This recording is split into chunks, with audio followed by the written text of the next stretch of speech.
This video, I want to talk about ADHD Hack Hoarding. It's the name that I've given this because I've noticed that it's a massive, well, it's a pattern, right, that I've been doing for basically all my life, right? And I didn't realize I was doing it until obviously I got diagnosed with ADHD and I've identified what's actually been going on. And in this video, if you can identify with what I'm talking about with the ADHD Hack Hoarding, and then of course this video will be for you to help you to just basically stop doing this pattern that's holding you back, right? I feel like it holds us back. So let's get into it. So the first thing to note here is that if you are someone who comes across a YouTube video, you come across something on your IG that sounds really interesting that you can implement into your life, of course, because you can see it's a hack or trick, tip, tutorial, anything like that, and you find yourself bookmarking it, you find yourself having playlists everywhere, screenshots, email opt-ins, like, you got email newsletters, so many of them. You've got unread emails, you've got loads of social media accounts because you've got many different ideas that you want to try out and some of them are unfinished. This video is for you, right? What I've noticed throughout my journey is that I get very, very excited for the shiny objects out there, right?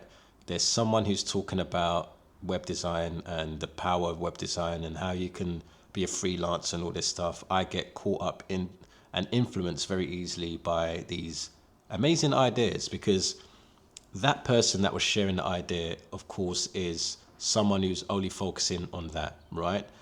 And when they're sharing about it, they're sharing about all the possibilities of it because that is a part of their personal brand, right? It makes a lot of sense. But when you're blinded to that's what's actually going on out there, you're just very impulsive to every opportunity that there is out there because they all interest you, right? And our brain is based on interest. Like we make decisions or we take actions based on interest, right? If something sounds interesting to us, and then we will dive into it, we will buy bloody equipment for it and go crazy and feel super excited the first 2 weeks, right? You might have noticed that. So one thing to note here is that we just get a dopamine spike for new opportunities, new things that could potentially help us on our journey, things that are adventurous, things that are new discoveries. Like we just really a sucker for that, right?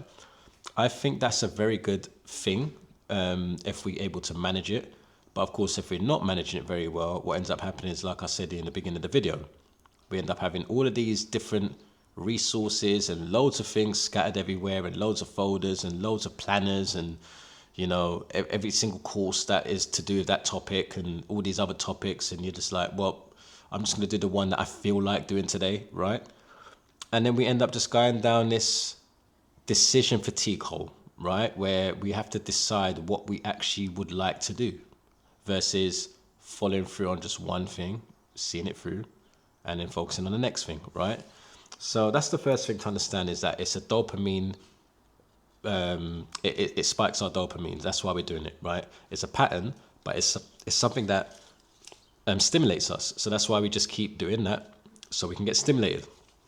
But now you know that, it's obvious that keep doing that's not going to be a good idea because you're just going to end up being in this like hamster wheel, right? So how do you deal with that? So what I've noticed is that for ADHDers, we're time blind, right? And what we need to try to understand is that every idea will take time, energy, or money for us to execute on it, right? And another thing to bear in mind is that we need to actually implement this stuff. It's okay us to say, no, yeah, save that for later. Save it for later to do it. Not to just have it there just in case a moment comes where you need it. Find the time to implement the stuff. If you read a really good article and you're a content creator, how about just telling your audience about that article that you found and just reading it out? Like just sharing some of the stuff that you liked about that article. Like instead of just hoarding and keeping things for just in case, just create content, ship it, ship your discovery. Like All I'm doing on ADHD Dizzle, really, right, in a nutshell, ADHD Dizzle, well, what does it mean, right? So a lot of people, oh, ADHD Dizzle, what does that mean though? ADHD Dizzle is when you synthesize ADHD problems that you have and you solve those problems in your life and you share the solutions with other people. This is called synthesizing, right? This is from Andrew Kirby, who is the person who has a brand around this. He is a mentor of mine through his group coaching program. And everything that he talks about is all to do with what most of these content creators that we aspire to be like are doing. Dan Cole is a synthesizer. Ali Abdaal is a synthesizer. Tiago Forte, synthesizer. Even Alex Hormozy, like that. All of these people are synthesizing what works for them and problems that they've solved in their life and sharing the solutions, right, for free online. What I see ADHD Dizzle as is the ADHD version of it, right? So I'm finding these problems in my life, which are ADHD related.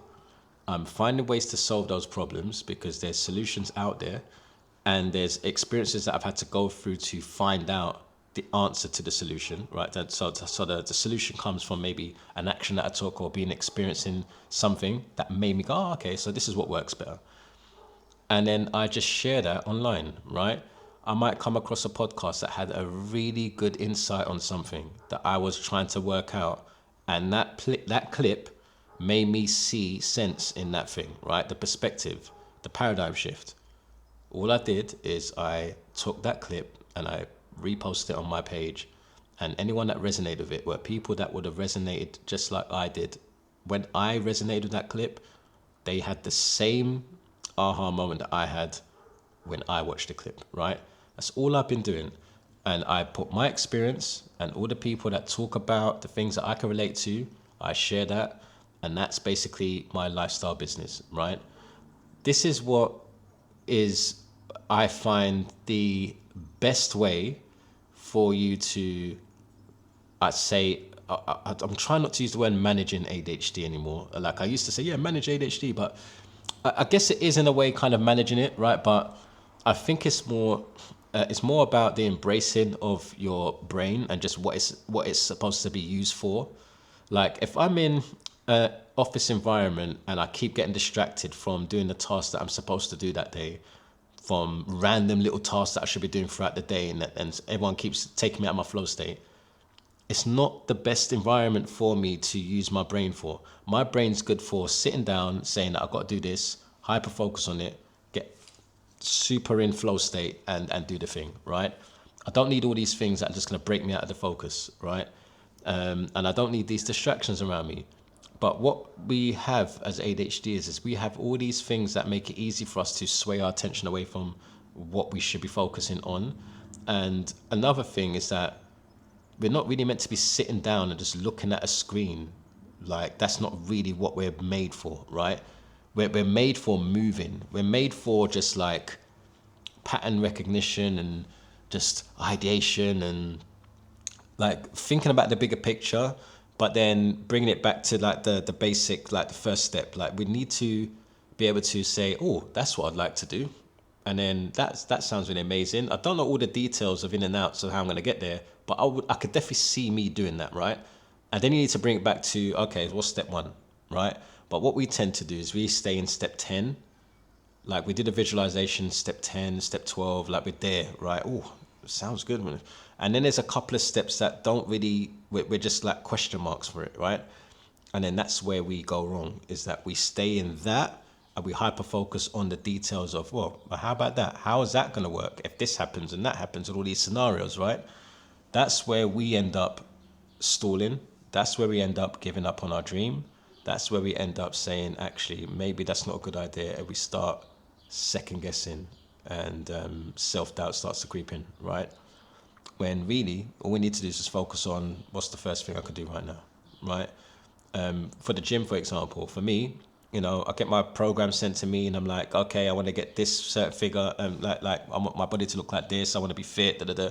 I'm thinking about the bigger picture of what I would love my fitness or my health routine to look like and what I'd like to be in terms of aesthetically and physically, right? Looks nice, right? Say that to my coach. I tell him, what my goals are for my fitness and health, right? He sends a program over. I look at all these actionable steps I've got to do every day. I've got to do this. I've got to do this exercise. I've got to do this thing here. And I'm looking at all of that stuff. And for ADHD brain, we get extremely overwhelmed. There's so much things. I've got to now prep my food. I've got to now weigh stuff. I've got to weigh my calories. Oh man, this exercise, I ain't done it before. So how's that going to look like? Oh, I need to do it perfect.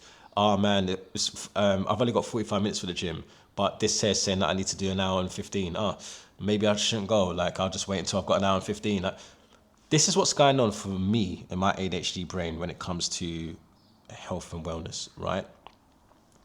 But what we really should be doing is, when I told him my goals, be with that, but then just, he's put inside the program, do this exercise first, and start with that. When you finish that, then do the next one. Then when you finish that, you do the next one, right? And it's chronological order. Like, just tell me basically what I should do in each moment.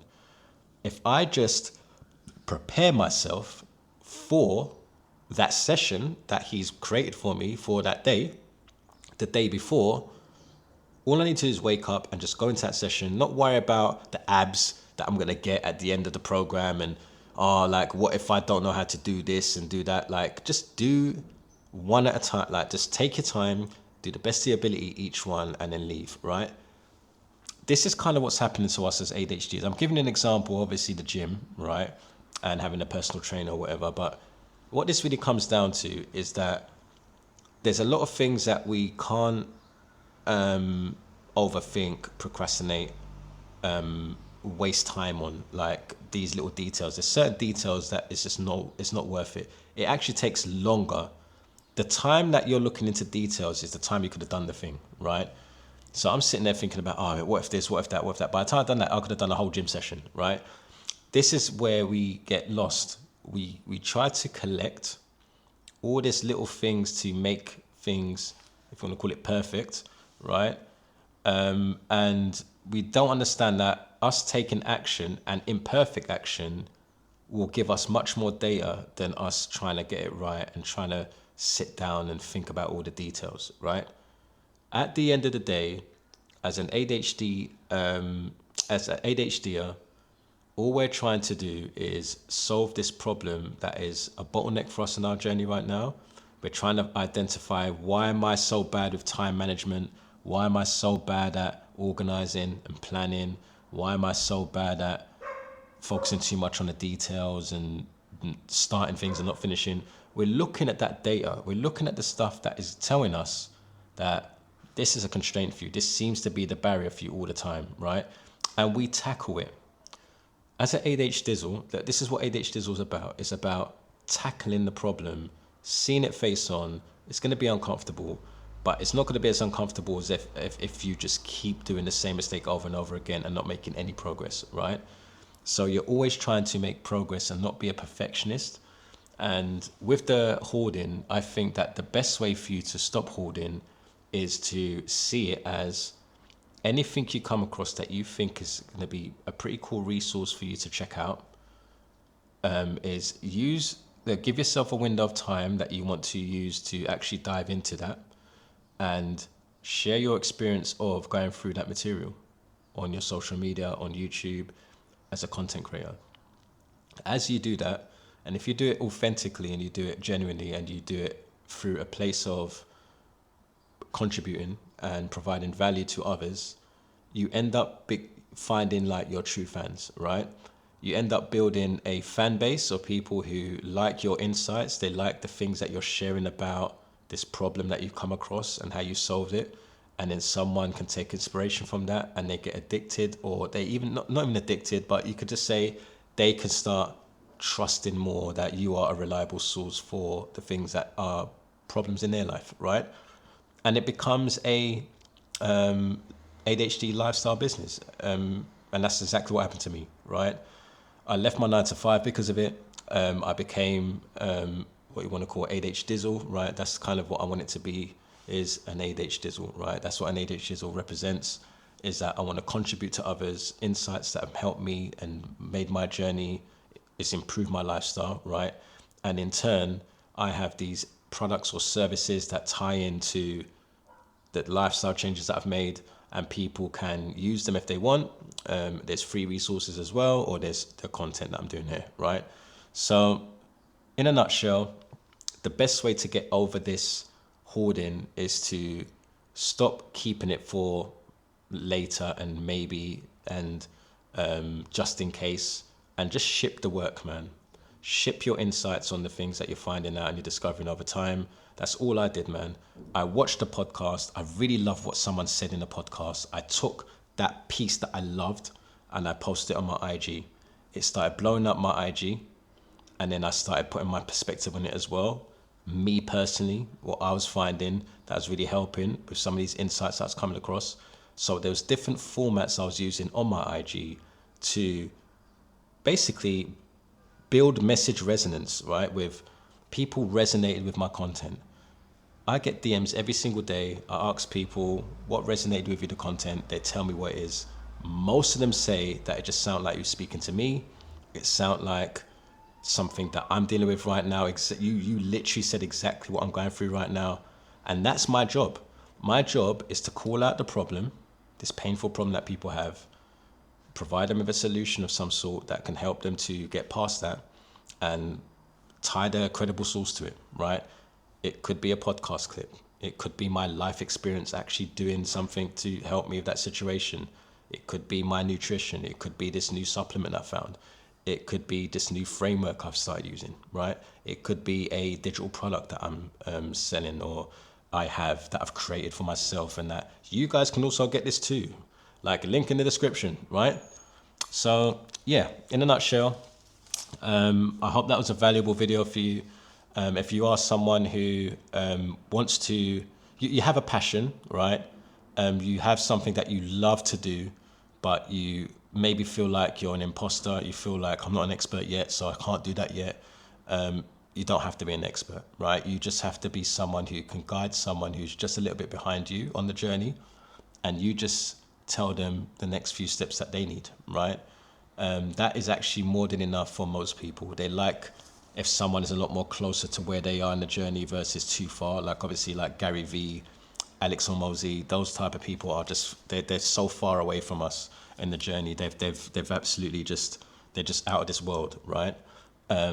It'd be very difficult for you to like sit down and connect with that person, right? Like with those two, unless you've done a lot of hard work to build your fan base, your network, or you maybe pay for one of their events or their launches or whatever, right?